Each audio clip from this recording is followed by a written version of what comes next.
La prise de parole de Laurence Ferrari est loin d'avoir convaincu Valérie Damido. Le 9 juin dernier, la journaliste a partagé son traditionnel édito au début de son émission Punchline diffusée conjointement sur CNU et Europe 1. Si est aujourd'hui le triste anniversaire de la dissolution ratée et voulue il y a donc un an par Emmanuel Macron. Un président aujourd'hui affaibli, sans cap ni boussole, dont le gouvernement peut être renversé à tout instant et qui ne préside plus guère que le flot parfois incontrôlé de ses phrases et de ses mots. Un chef de l'État qui a mis le cap sur la Côte d'Azur pour un sommet sur les océans qu'il veut, dit-il, sauver de l'ébullition.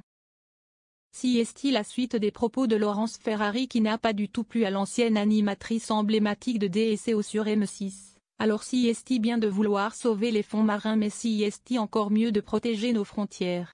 Si est-il formidable de vouloir sauver les grands cétacés mais si est-il encore mieux de protéger les Champs-Élysées. Si est-il beau de demander un moratoire sur l'exploitation minière des fonds sous-marins, ce serait pas mal aussi de demander un moratoire sur la dette. Sous les pavés et la plage, le président ne s'est pas contenté de parler des abysses.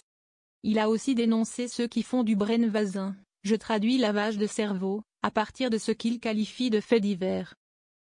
Des faits divers qui portent le prénom de Mathis, de Thomas, de Lias, de Benoît, d'Aboubacar ou d'Ikem. Les parents apprécieront. Quant au lavage de cerveau, non désolé, il s'agit juste de parler de la réalité que vivent les Français. Vous savez, ceux qui ne sont pas retranchés derrière les hautes grilles d'un palais doré. Réputée pour ne pas avoir sa langue de sa poche et dire toujours ce qu'elle pense, notamment à travers son compte Twitter, Valérie Damido a cité l'intervention de Laurence Ferrari en lui lançant « La moitié de l'oxygène que tu respires vient des océans Laurence. Concentre-toi un peu.